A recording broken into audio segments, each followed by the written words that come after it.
مجربات کے ساتھ جڑی بوٹیوں کے ذریعے علاج کیا جاتا ہے، مکمل جڑ سے روگ دور ہو جاتا ہے۔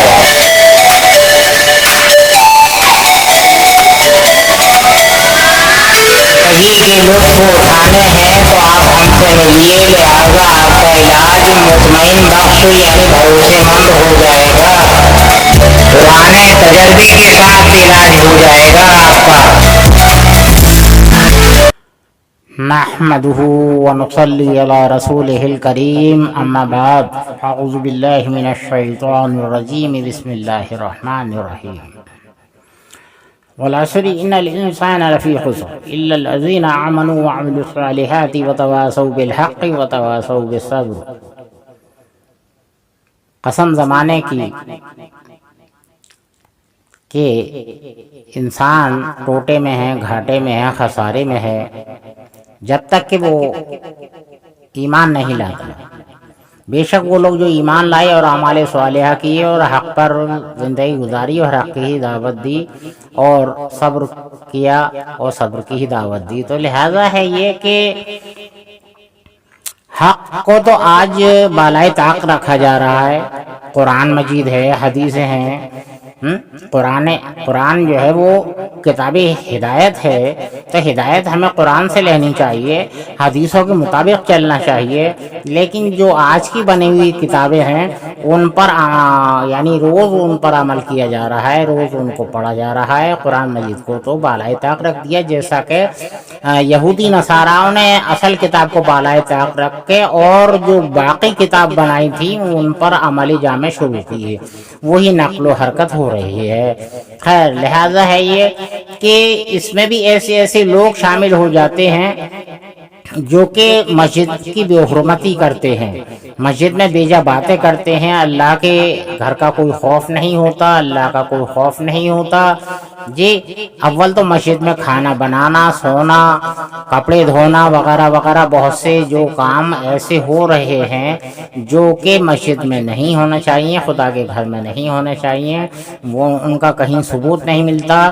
صرف ایک مرتبہ مسجد نبوی میں صحابی ایک رات سوئے تھے جو کہ صبح جہاد ہونا تھا، فقط اس میں کوئی نہ کھانا بننا تھا اور نہ ہی کوئی کپڑے دھونے تھے اور نہ ہی کوئی ایسا معاملہ تھا جو کہ بزنس سے یا کسی اور چیز سے مراد ہو، کچھ نہیں سوائے اس کی کہ صبح فجر پڑھ کر یا اشراق پڑھ کر یعنی جہاد کے لیے نکلنا ہے، روانہ ہونا ہے۔ بہرحال ہے یہ کہ اللہ تعالیٰ جو ہے ہمیں محفوظ فرمائے ایسے عملی جاموں سے جو کہ اسلام کے خلاف ہیں۔ لہذا ہے یہ کہ ہم سمجھتے یہ ہیں کہ ہم اسلام پر بہت مضبوطی کے ساتھ چل رہے ہیں، قربانی دے رہے ہیں، لہذا ہمارے لیے ہی سب کچھ ہے وہاں اور ان لوگوں کے لیے کچھ نہیں، یہ گمان کرنا بہتر نہیں ہوگا۔ لہذا ہے یہ کہ غور کرنے کی بات ہے کہ یہی تو ہوا ہے ادھر بھی، جو پیر مرشد جو چھوڑ گئے عملی جامع، پھر ان کو لوگ پکڑ کر بیٹھ گئے کہ یہ یعنی پیر کی سنت ہے، پیر کی سنت ہے جی۔ تو لہذا ہے یہ کہ یہاں غور کیجئے گا کہ دیکھیے کہ ایک مرید ہونے کے لیے آتا ہے اور وہ کہتا ہے مرید ہونے کی، تو اس سے کہتے ہیں کہ بیٹا ٹھیک ہے کر لیں گے مرید، تم ہماری خدمت میں رہو، اس کی آزمائشیں لی جاتی ہیں، یہاں تک کہ یعنی میلہ اٹھانے والی بھنگن جس کو کہتے ہیں اس کو یعنی اشارہ دے دیا جاتا ہے کہ میلے کا چھپڑا اس کے اوپر پلٹ دینا، سمجھے، اور اس طرح گرنا کہ کہنا کہ پیر مڑ گیا تھا میرا، موچھ آ گئی۔